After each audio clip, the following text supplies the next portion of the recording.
Hello, everybody. Welcome to the Homestand Show. James Sharman, Justin Pooni, Albert Vartanian, Leafs Nation.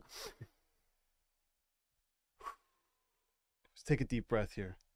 Everyone needs to relax and calm down. You think so, do you? I think people are going bananas right now. Yeah. Rightfully so. But let's not start off the Monday, with the blood pressure high. We need to breathe and take it easy. Even though the Leafs are down 0-3 to the Florida Panthers after a horrible, horrible Game 3 loss in Florida, the Leafs now have to do the impossible, but I think become one of just four teams who've done it so far. In 106 years, you got to come back and win 4 straight to beat the Panthers if you want a chance to get into the conference finals. James Sharman, we're going to talk about this a lot. We have Ryan Payton, actually, of SiriusXM NHL coming in later to talk about this. But was that a defining game/moment for the Toronto Maple Leafs core 4 in Nylander, Marner, Matthews, and John Tavares? It could well be, yeah. Yeah, I mean, listen, they're not going to dig themselves out of this hole. They might win another game or 2 games to make it interesting. They're going to take it to 7, aren't they? Probably. Yeah. But this should be a defining game. The game Yeah. when they had to stand up. They had to answer the questions. They had to face a really dynamic and competitive Panthers team and show why they're making north of $10 million each. And they didn't. They were just absent. And I don't care if it's injuries. Everyone's got injuries this time of year. You have to put the effort in. And when your best players on the ice are Sam Lafferty and David Kampf, yeah. who were great, fantastic, that's a real problem. So it's a massive issue. We saw Carl Dubas in the press box. The look on his face, I could just see the anger behind his eyes. He's thinking, what does it take to get these guys motivated? They look scared out there, and it's inexcusable at this point. I think it last night kind of encapsulated what this era of the Toronto Maple Leafs has been, right? A team that choke. It's a choke. It's a choke. Yeah. Job. Look, You can't put numbers behind it. It's just a choke job. Their performance last night in a must-win game, right? They knew the stakes. When the fact they came out to a great first period, came out guns a-blazing, got out to an early lead, right? But then the first period, they're still only up 1-0. They were never able to put the Panthers away. The Panthers kept on hanging around. Yes, Samsonov got hurt, but Joseph Wall played good enough to win last night. Oh, yeah. That is not even a question. I don't want to hear that excuse. I think Joseph Wall's played good enough to take the reins for the rest of the series. Hey, you can make that argument as well. I think what we saw last night was Toronto's best players once again, when the adversity hit and when what hit the fan, they didn't step up. They didn't answer. They didn't step up. And when your 4 best forwards are making nearly $40 million, the NHL salary cap is $81 million. They basically take up half the salary cap for the Toronto Maple Leafs, and they don't show up. Yeah. Simple as that. The biggest period in Leafs probably recent history, I would say the third period, not even overtime, they didn't show up. And it's so telling that Sheldon Keefe, in the final 20 seconds of the third period, had his 4th line taking such an important face-off. That just tells you everything that you need to know. And if you look at some of the numbers within this series, the core 4, 0 goals, 4 points. Tavares has nothing, combined -10.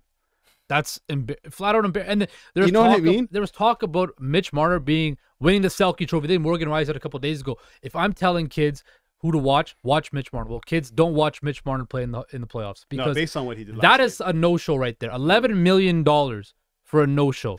They backed these stars at the deadline. They brought in the players they needed, and they're all good moves. Carl Dubas thought did a good job there, but he needed, number one, is star players to play like star players. They didn't. And listen, we know they care. I'm not saying they don't care, but there's something about them between the ears, these big games under pressure, that they just shrink. And whether they're scared, whether they are too tight, they've tried to address this off the ice. I know that with the Leafs, it hasn't paid off for whatever reason. I don't know what the solution is. Listen, now we're going to see, right? I mean, that was a defining game. It is, I think you're right, defining game. But on Wednesday, it's truly a must-win game. You better show up. I mean, regardless at this point, they go out in 6 or 7 games. They've let this thing go, right, against a good Panthers team. But if they don't show up on Wednesday, then there's going to be it will be a transformative summer from the top down. I think they just roll over and die. I hope not, but that could be it. Do you think, is it too early to talk about the off season? No, because the off season is about it all day. I was, I know. I came in here. I'm like, how am I going to structure this conversation? I'm like, do I go to the off season? But they're still in it. Yeah, but they're not. Not saying that they're going to do it, but they're still in the playoffs. Yeah, you're right. You're right. But down 3-0, I've seen nothing from this team's mental makeup that suggests they have anything in them to come back from 3 games down. Right? They're not going to win 4 straight. They're just not. No. Right? Talent-wise, sure, they've got the talent. Yeah, of course they've got the talent. They're But the it talent to takes go more than 16-0 that. in the playoffs, but they don't have the mental fortitude to do it. Can they get this guy? Yeah, that's We know where that guy's going. We know where that guy's Yeah, going. so the NHL Draft Lottery is tonight in New Jersey. The Leafs will not be getting that guy unless in the Massive offseason, trade. yeah, they trade all 4 for a pick. Don't do it.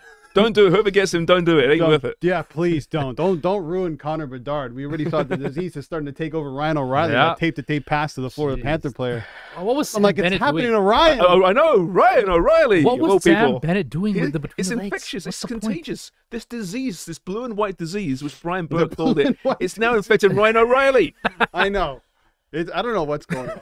But yeah, it's true. I tweeted out last night during the game. I'm like, your 4th line cannot be your best line in that game. It's just completely unacceptable. And we could talk about how unacceptable these things are. I just really wish that someone in the media, and I would have asked this question, at least I think I would ask Sheldon Keefe or the players, specifically the players, if I had a chance to talk to Mitch Marner, why can't you show up in big games, in big moments? What's the problem? I don't know what answer I'd get. Probably not a good one. Yeah. They'd probably dismiss it. But that's the answer I want to know because we can't put any stats behind I it. have sympathy for them. I do. They don't want to play this way. They know how big the games are. These are probably decent human beings who care, and they know what awaits them if they fail, but they can't do it. That's a massive block. It's like the yips Yeah, in golf. totally is Big that. games It's can't do it. They're not built for it. Yeah. It's Simple. fear. They're just I not think built for it. Yeah, the moment is just too big for some of these guys. At least it seems that way. Have we calmed down? Have we I calmed don't down? I think don't know. we My have. face is getting red. Okay, coming up after the break, we have some sound, some post-game sound. You want to stay tuned to hear that.